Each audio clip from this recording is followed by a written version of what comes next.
Hello दोस्तों, मैं विनय हूँ और आज की इस वीडियो पे बात करने वाला हूँ क्लास 9 के चैप्टर नंबर 4 ये इंग्लिश के मोमेंट बुक से लिया गया है, जिसका नाम है इन द किंगडम ऑफ फूल, यानी कि राजा यानी कि मूर्ख राजा की कहानी है। शायद आपने पढ़ लिया होगा, उम्मीद करता हूँ ऐसा। मगर अगर आपने नहीं पढ़ा होगा तो ये एमसीक्यू जो सेशन होने वाले आज की वीडियो में, मगर बिना पढ़े भी आप एमसीक्यू का मक्खन बना दोगे, सारा एग्जाम में सही करके आओगे। ये एक ही वीडियो आपकी पूरी ये चैप्टर खत्म कर देगा, जो कि बहुत सारे एमसीक्यूज कराऊंगा। और साथ ही साथ नए हो गए तो चैनल में सब्सक्राइब कर लेना, ठीक है।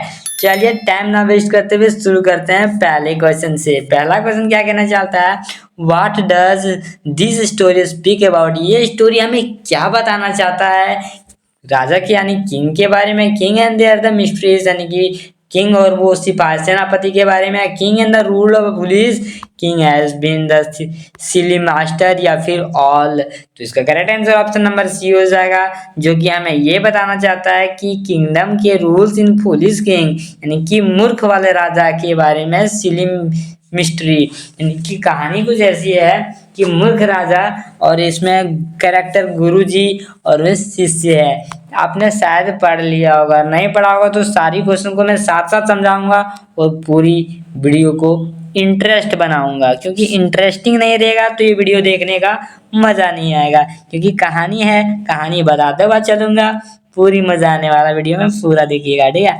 एंड क्वेश्चन नंबर 2 कह रहा है, what kind of the story this.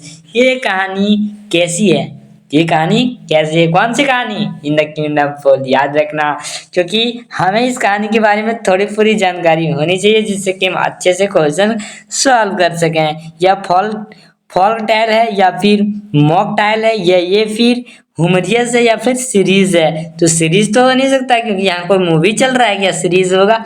यहाँ पे ऑप्शन नंबर ये हो जाएगा, फॉल्क टेल है, ठीक है। यानी कि एक बोलने वाली कहानी है, ये इस पे फंसाता है, वो उसको फंसाता है, वो उसको फंसाता है, मतलब कहानी के अनुसार। तुम नहीं फंसाना बेटा किसी और को। लड़कों को खास करके मैं बोलता हूँ, व्हाट डज दिस स्टोरी था लाइट अप 10, यानी कि दिस स्टोरी लाइट अप 10 यानी कि बात कर रहा है क्या। ऑप्शन पढ़ लेते हैं, समझ में आ जाएगा क्या क्वेश्चन कहना चाहता है। Foolish peoples and the dangerous this the propose in the kings and their ministry always to be happy, या फिर वाइल्ड पीपुल। तो इसका करेक्ट आंसर ऑप्शन नंबर 1 हो जाएगा। और क्यों होगा इसका लॉजिक भी बताऊंगा। तो देखिए लॉजिक क्या है कि पुलिस जो थी वो peoples and the dangerous this propose, यानी कि उसने, ये राजा ने क्या नोटिस किया था, नोटिस करवाया था कि दिन में सब बैठ या सो जाए, अपना जो भी काम करे मगर घर के अंदर रहे। एंड जैसे ही रात यानी कि शाम हो, वो अपनी काम करने बाहर निकल जाए। इस तरह का वहां पे एक लगाया था नियम, नियम यानी कि कानून लगाया था, ठीक है। उम्मीद करता हूँ ये क्वेश्चन आपको बहुत अच्छा से समझ में आया होगा। चलिए नेक्स्ट क्वेश्चन देख लेते हैं। व्हाट इज द थीम, इस कहानी की थीम क्या है। What is the theme in the lesson, यानी कि इस कहानी यानी कि लेसन के थीम्स क्या है। पुलिस पीपुल्स है ना, unpredictable and dangerous, king are dangerous, या gurus and wise, and option 4 कह रहा है हाई गुड फ्रेंड, यानी कि इसका करेक्ट आंसर ऑप्शन नंबर ये हो जाएगा, यानी कि मूर्ख एंड। वहाँ की जनता भी मूर्ख नहीं थे, राजा मूर्ख थे। वहाँ की जनता को जो भी राजा कहते थे वो सुनना पड़ता था। प्रेडिकल एंड डेंजरस, यानी राजा खतरनाक वगैरह थे। तो ये भी क्वेश्चन आपको समझ में आ गया होगा।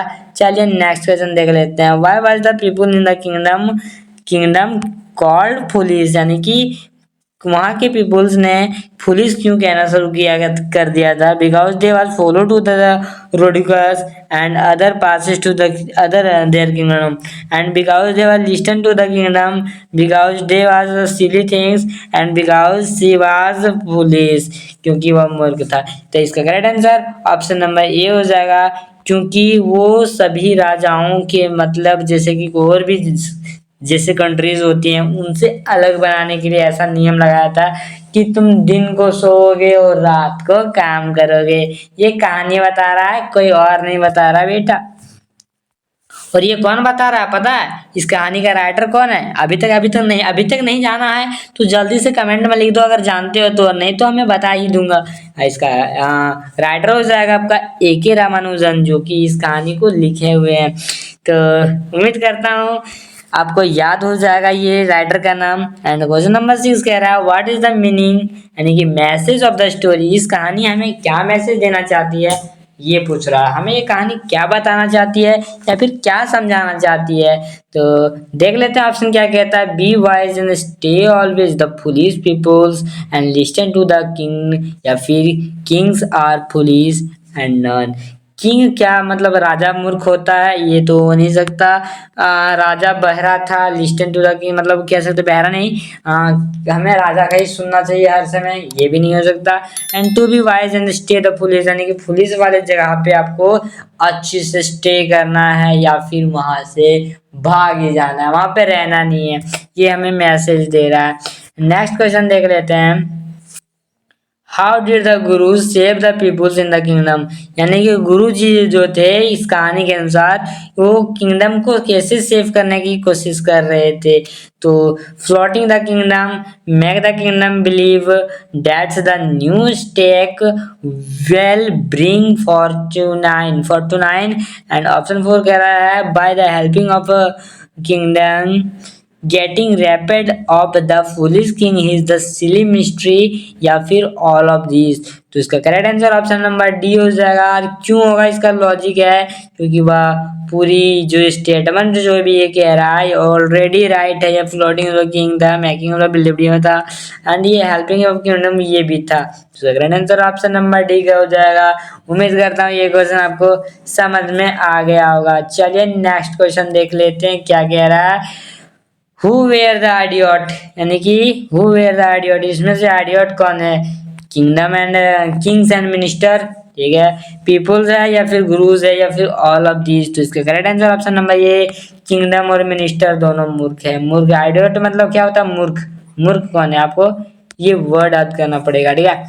एंड नेक्स्ट क्वेश्चन देख लेते हैं क्या कहना चाहता है नेक्स्ट क्वेश्चन। क्वेश्चन नंबर 9 है कि what did the king and his minister decide to change, यानी कि वो मिनिस्टर और राजा क्या चेंज करने की कोशिश कर रहे थे या कर दिए थे कि डे विथ नाइट, यानी कि दिन को रात में बदल दिए थे, रात को दिन में बदल दिए थे राजा और मंत्री ने। उम्मीद करता हूँ ये भी क्वेश्चन आपको अच्छा से समझ में आ गया हो। चलिए नेक्स्ट क्वेश्चन देखते हैं। How was the night change with the day, यानी कि डे को नाइट को चेंज करना ये कैसा हो सकता है। ऑप्शन देख लेते हैं। People would be work in night and sleep to the day and he was lighting the king and decorating everything and फिर none of this. Great answer option number ये हो जाएगा। ये राजा ने कहा था, राजा मंत्री या राजा दोनों सुझाव लगाए थे कि हमें दूसरे राज्यों से अलग बनाना अपना राज्य को, एंड राज्य को अलग बनाने के साथ साथ हमें दिन को रात में बदलना और रात को दिन में बदल देना है। चलिए नेक्स्ट क्वेश्चन देख लेते हैं। How were the peoples made to the obey the king order, यानी कि किंग के ऑर्डर को अपने कैसे और भी जनता ने एक्सेप्ट किया या नहीं किया। By the throating to the kills and by the speaking of them, by the स्विविंग देम स्वाड या फिर नॉन। इसका करेक्ट आंसर ऑप्शन नंबर ये हो जाएगा, क्योंकि अगर जो हमारी बातों को नहीं मानता है उसे जान से मार दिया जाएगा। ये किसका आदेश था, राजा का आदेश था कि अगर दिन को रात में नहीं बदलते हो या रात को दिन में आप नहीं बदलते हो तो उसको जान से मार दिया जाएगा, ऐसा उसने कहा था राजा ने।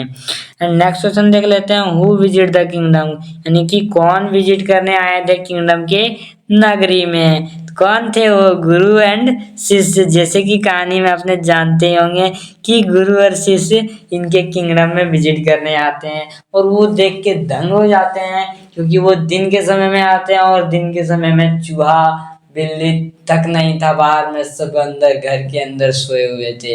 एंड रात होते ही यानी कि शाम होते ही सब बाहर आते हैं, और जब वो भूख लग जाती है और वो राशन लाने जाते हैं शाम को, तो वो देखते हैं कि 1 ही रुपए में सब चीज मिल रहा है, यानी कि 1 रुपए को वहां पे कोई दूसरा डबल या कुछ ऐसा ही था उसको मानते थे। वहां पे मतलब करेंसी अलग चलती थी, ठीक है। तो वो करेंसी के 1 ही रुपए में सारे सामान मिल जा रहे थे, कोई भी सामान लो उतना ही रेट लगेगा, नहीं उतना ही प्राइस लगेगा, ठीक है। नेक्स्ट क्वेश्चन देख लेते हैं। What did the Guru and his couples find at the grocery shop, यानी कि ग्रोसरी शॉप पे वो जाते हैं, मैनी ब्यूटीफुल थिंग देते हैं, same price for all everything and Dabu या फिर नॉन ऑफ दीज। जैसे कि अभी मैंने बताया कि इसका क्या हो जाएगा, एक डाबू के अंदर कोई भी हम ग्रोसरी सामान आप ले सकते थे, चाहे वो चावल हो, दाल हो या फिर कोई भी वैरायटी हो या फिर कोई भी सामान हो, एक ही डाबू में मिल जाता था। डाबू उसको कहते थे, हम लोग यहाँ रुपए चलता है ना, उस तरह वहाँ पे डाबू चलता था। ठीक है, कहानी के अनुसार। एंड क्वेश्चन नंबर 14 कह रहा है why was the Guru intently happy, यानी कि गुरु जी इंटेलेंटली मतलब यानी कि इनडायरेक्ट क्यों नहीं हैप्पी हुए, नहीं खुश क्यों नहीं हुए, क्योंकि ये मूर्खों का राज्य है, ये बताना चाहते थे। मगर यहाँ पे ऑप्शन क्या दिया है, एक बार देख लेते हैं। Because of the capacity of buying all things is a normal price, because of the change of system and because of the foolish peoples and all of these. तो इसका correct answer option number A हो जाएगा, क्योंकि because the happiness buying all of things is normal price. तो इसका option number 1 हो जाएगा।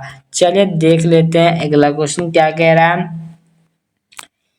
Why did गुरु जो है decide the live the place, यानी कि गुरु जी ने ये अपने राज्य, इस राज्य को छोड़ने का निर्णय क्यों लिया। अर्जेंटली या वर्क था, या फिर देखते हैं क्या कह रहा है ऑप्शन। बिकॉज अर्जेंटली वर्क, क्या जरूरी काम था इसलिए छोड़ने के लिए ऑफिस कर रहा था, ऐसा नहीं है। And see the message to leave the peoples, यानी कि मैसेज दिया था जिससे कि प्लेस को छोड़ना चाहते थे। या फिर king order to the leave the people, या राजा ने कह दिया था कि तुम छोड़ दो यहाँ पे। And because the see thought that's the see the safe to be the fool and long time, यहाँ पे ज्यादा देर रुकना हमारी जान के लिए खतरा है, जो कि ऑप्शन नंबर डी में दिया है। तो इसका correct answer option number D हो जाएगा। उम्मीद करते हैं यहाँ तक जितने भी क्वेश्चन हुए हैं सभी क्वेश्चन अच्छे से समझ में आ रहे होंगे। एंड चलिए देखते हैं नेक्स्ट क्वेश्चन क्या कह रहा है। क्या आपको इस क्वेश्चन करने में मजा आ रहा है? अगर आ रहा है तो कमेंट में यस लिख दो, अगर मजा नहीं आ रहा है तो कमेंट में नो लिख देना। एंड इसी तरह की वीडियो देखने के लिए चैनल को सब्सक्राइब कर लेना है। और बहुत सारे एमसीक्यू इसके जितने भी पीछे चैप्टर्स है, क्लास 9th हो या फिर क्लास 10th हो, दोनों की वीडियो यूट्यूब पे आ चुकी है हमारी इसी चैनल पे, तो एक बार विजिट कर लेना। और एग्जाम से रिलेटेड तैयारी के लिए चैनल को सब्सक्राइब कर लेना, क्योंकि एग्जाम के समय आपको सबसे बेस्ट तैयारी करवाई जाएगी इसी यूट्यूब चैनल के माध्यम से। एंड 16 नंबर क्वेश्चन कह रहा है हु लिव द सिटी, यानी कि इनमें से कौन था, ये चार ऑप्शन में जो अपनी सिटी को यानी कि इस शहर को छोड़ने की बात कर रहा था। तो इसका ऑप्शन बी हो जाएगा, गुरु जी थे जो इस सिटी को यानी कि इस राज्य को छोड़ने की बात कह रहे थे, किससे, अपने शिष्य से। ठीक है, तो इसका क्वेश्चन आंसर सही हो जाएगा। एंड 17 नंबर क्वेश्चन कह रहा है what did the Guru tells the discipline, and गुरु जी जो है वो टेल्स टू डिसिप्लिन यानी कि अनुशासन में रहने के लिए किससे कहते हैं या किसको कहते हैं। तो the peoples were innocent and the city was the full of surprise, या फिर behaviour of the police is unpredictable and it was not safe to live live with them the none, या फिर इसका correct answer option number C हो जाएगा। Behaviour of the police and unpredictable to safe to live him, क्योंकि उसे पता था कि ये राजा सही नहीं है, ये राजा मूर्ख है, यही बताना चाहता था। डिसिप्लिन के रहने कह रहा था किसको, शिष्य को गुरुजी ने, मगर बात ही नहीं मानता तो क्या करें। गुरुजी अपना यहाँ पे छोड़ के चले जाते हैं और शिष्य को यहाँ छोड़ देते हैं। क्वेश्चन नंबर 18 कह रहा है कि who Brock into the merchant of house, यानी कि who Brock into the merchant of house, king, आज फिर सिली मिस्टर, या फिर डिसिप्लिन, या फिर ए थीप। तो इसका correct answer option number D हो जाएगा, चोर, ये थीप हो जाएगा ब्रॉक। यानी कि कौन से ऐसा था जो ईटे के नीचे दब के मर गया था, कौन मरा था ईटे के नीचे में दब के, यानी कि चोरी करने गया था तो कौन मरा था, तो चोरी मरेगा ना, चोरी करने कोई दूसरा हम तुम तो थोड़े चला जाएंगे या मास्टर थोड़े चला जाएगा, वहां तो चोरी गया होगा ना। इसका करेक्ट आंसर थीप हो जाएगा। ठीक है, एंड 19 नंबर क्वेश्चन कह रहा है कि how did the thief enter the merchant house, यानी मर्चेंट के घर में थीप कैसे इंटर करता है, या जंपिंग ऑन द वॉल यानी कि दीवालों को जंप करके, या फिर फ्रॉम द बैक डोर पीछे वाले दरवाजे की तरफ से, या making the hall into the wall यानी कि हॉल करके यानी कि दीवार को छेद करके, या नॉन। तो हमें पता है कि वो दीवार छेद करके जाता है जिसके कारण से वो दीवार उस पर गिर जाती है, क्योंकि बरसात का सीजन चल रहा होता है। तो ये सी थी कहानी। एंड नेक्स्ट क्वेश्चन देख लेते हैं। 20 नंबर क्वेश्चन क्या कह रहा है कि what killed the thieves after the lot, यानी कि थीप किल्ड करते हैं लॉट, ये मैन स्टेबल हिम डैम, ये कनाइप से, या what to the old house the fame is the head and the kill him, या फिर नॉन। तो इसका correct answer option number C हो जाएगा, जो कि wall in the old house, यानी कि पुराने घर के हेड उनके माथे पे गिर जाता है दीवार, क्योंकि वो चोरी करने जाता है और वो चोर का भाई उसे फंसाने के लिए वापस राजा के पास बचनाने के लिए चला जाता है। ऐसी कहानी में बताई गई है। And whom did the thief's brother blame for the death of the thief, यानी कि ब्लेम यानी कि भाई, चोर का भाई अपने चोर के मतलब चोर अपने छोटे भाई के लिए कहाँ पे जाता है, मर्चेंट के पास जाता है, पीपुल्स के पास जाता है, डिस्ट्रिक्ट के पास सकता है, या ऑल दीज। आंसर मर्चेंट के पास जाता है, वो अपनी सलाह लेने के लिए कि क्या इसका कानूनी क्या करोगे मेरे भाई के साथ, ऐसा न्याय कैसे, इसका न्याय का सफलता दो मुझे बताओ, ऐसा कुछ कहानी में है, जो कि हम मजे मस्ती के साथ इतने हद तक अभी तक क्वेश्चन बहुत सारे क्वेश्चन हमसे ये सॉल्व कर चुके हैं। आपको पता भी नहीं लगा होगा कि इतने क्वेश्चन अभी 21 क्वेश्चन नंबर तक हम लोग सॉल्व कर चुके हैं कुछ ही मिनटों के अंदर। एंड जनरली 22 का क्वेश्चन क्या कह रहा है कि how did the merchant speak for the punishment, punishment में क्या था कि which is the woman and guru save him, या फिर हिज फ्रेंड सेव हिम, या ऑल ऑफ दीज। तो करेक्ट आंसर ऑप्शन हो जाओ बी, यानी कि ए विथ हिज वर्डसम, वर्डसम ये मर्चेंट परचेंट वही हो जाएगा। ठीक है, ऑप्शन नंबर 1 याद रख लेना क्योंकि याद करने वाला क्वेश्चन है। एंड 23 नंबर क्वेश्चन कह रहा है whom did the merchant hold responsible for the thief's death and save his on life, अपनी जिंदगी को कैसे बचाना चाहता था चोर, मगर चोर का भाई ने कुछ अलग ही कर दिया, क्योंकि एक दूसरे की और फंसाता ही फंसाता चला गया। कुछ कहानी ऐसा ही है जिसे कि आपने पढ़ ही लिया होगा। And his fathers and the mission of this building walls and फोर्टिबल्स एंड नॉन ऑफ दिस। तो इसका correct answer option number B हो जाएगा, क्योंकि चोर के भाई ने किसको फंसाया, तो पता होगा ना किसको, दीवार वाले को, यानी कि वो घर वाले को। और घर वाले ने किसको फंसाया, वो मिस्त्री को जिसने दीवार बनाया। ठीक है, कहानी ऐसी थी, जो कि ऑप्शन नंबर बी इसका करेक्ट आंसर हो जाएगा। 24 नंबर का क्वेश्चन कह रहा है कि how did the brick layer save his life, यानी कि ब्रिक लेयर का सेफ कैसे बचा, by the pulling of the blame the merchant, या by the pulling of the blame and the dancing girl, या by the pulling of the blame in the hawker, या फिर by the pulling of the blame in the father। तो ये कहानी को कैसे बचा, यानी कि मिस्त्री जो थे, यानी कि ब्रिक जो आटा को जोड़ के जो बनाए थे घर, उनके पीछे वाले पुराने घर को, वो कैसे बचा, क्योंकि वो बोल दिया, उसने क्या बोला बताएं, थोड़ा सा कहानी को पीछे चलते चलो, थोड़ा सा इमेज करना अपने माइंड में क्या क्या हुआ होगा थोड़ा। ठीक है, तो कहानी बता देता हूँ थोड़ा सा। क्या ऐसा हो रहा था कि जब मिस्त्री अपने ईटा को गाथ रहा होता है, तब एक लड़की यानी कि आगे पीछे जा रही होती, मतलब रोड में वो जा रही होती, तो उसका ध्यान उसकी तरफ हो जाता है, जैसे कि तुम लोग को भी लड़का लोग, तुम लोग का ध्यान उसी पे हो जाता है ना। समझ में आ रहा है हमको कहानी, थोड़ा सा और भी इंटरेस्ट लगेगा अभी, थोड़ा सा रुको। हम उसको देखता है और वो कहाँ जा होता है, सोनार के घर के पास जा रहा होता है। एंड सोनार के घर पर पास क्यों जाता है, क्योंकि सोनार भी किसी और काम में बिजी होता है, जिससे कि वो बार बार उसको भेज देता है कि आधा घंटा के बाद आना, 1 घंटा के बाद आना। तो वो लड़की बार बार वहीं पे जा होती है। कौन लड़की, डांसिंग गर्ल की जो जा रही होती है। ठीक है, तो इस तरह की कहानी है। कहानी को पूरा नहीं बताऊंगा क्योंकि वीडियो पूरा लंबा हो जाएगा।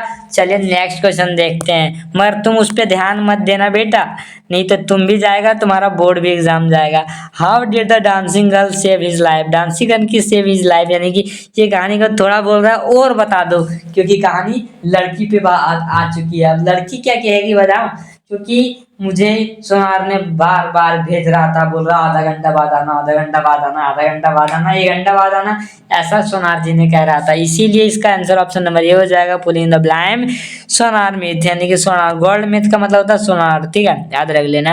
एंड ये सब तो ऑप्शन नहीं हो सकता, जो कि ऑप्शन नंबर ए इसका करेक्ट आंसर हो जाएगा। एंड 26 क्वेश्चन नंबर कह रहा है how did the gold myth, यानी कि सोनार जो है वो हिमसेल्फ, अपने आप को कैसे बचाता है सोनार। अब कहानी सोनार पे आ चुकी है बेटा। कहानी थोड़ा सा इंटरेस्ट और भी बन रहा है कहानी में ना। सोनार पे आ चुकी है। आप देखते हैं क्या बोलेगा सोनार जी, क्या बोलता है ऑप्शन में। By the pulling the bland blame and for the merchant father. ठीक है, by the pulling is the fame and the dancing girl, pulling the bland workshop या फिर नॉन। तो इसका करेक्ट आंसर ऑप्शन नंबर 1 हो जाएगा, क्योंकि मर्चेंट हाउस यानी कि जिस घर पे गिरा था, जिसके पापा के घर पे, जैसे जिस लड़के पर ये गिरा घर जिसका था, उसके पापा ने ही सोनारपुर के पास आए हुए थे, और जिसके कारण से उनको लेट हो रहा था और वो लड़की को बार बार घुमा रहा था। मतलब कहानी वापस यू टर्न ले ली है। मतलब शुरू से कहानी कहीं से स्टार्ट हुआ, मगर कहानी एंड वहीं पे होगा। देखना कहाँ पे होगा खत्म। हाँ देखना, ठीक है। लास्ट क्वेश्चन होगा शायद से, नहीं एक क्वेश्चन हो रहे हैं। And what did the merchant placed, it is the father deal did no, it's not his, and it was the government fact, and it was the bricklayer fact, या फिर नॉन। तो उसका करेक्ट आंसर ऑप्शन नंबर ये हो जाएगा, उनके पापा पे कहानी आ चुकी है। मर्चेंट के पापा ने कि जिसका घर है उसी पे कहानी पे आ चुकी है। एंड अभी यहाँ देख लेते हैं, ये हमारा लास्ट ही क्वेश्चन था। एंड थोड़ा सा कहानी को थोड़ा सा बता दूं, क्या लगता है, बता दूं? बता देता हूँ थोड़ा सा। कहानी वापस में क्या होता है कि लास्ट में जब सबसे घूर जा फिर रहा होता है, तो लास्ट में होता है क्या कि राजा पे चला जाता है। यानी कि देखता है कि जिसके फांसी लगाना चाहते थे, एंड फांसी के फंदे पर कौन लटक सकता है। तो उसमें गुरुजी आके शिष्य को बचा लेते हैं, क्योंकि शिष्य को फंस गया था, शिष्य को फांसी लटकाना चाहता था, पर शिष्य जी बचा लेते हैं गुरुजी आके। और लास्ट में मंत्री और राजा को शिष्य मतलब गुरुजी ने कुछ दिमाग लगा के मंत्री और राजा को ही फांसी पे चढ़वा देते हैं। तो इसका यही था कहानी का यहाँ पे। और एमसीक्यू मैंने 27 यानी कि 27 को एमसीक्यू हम लोग कर लिए हैं। और बता दीजिएगा कि आपका इनमें से कितने क्वेश्चन का आपने सही गेस किया था कि इसका आंसर ये होगा। एंड मिलते हैं आज की वीडियो में इतना ही। हमारा वीडियो अच्छा लगा हो तो एक प्यारा सा कमेंट एंड चैनल को सब्सक्राइब कर लेना और लाइक करना नहीं भूलना, ठीक है। एंड मिलते हैं नई वीडियो के साथ, तब तक के लिए बने रहे हो यूट्यूब चैनल अपना स्टडी के साथ। Thanks for watching.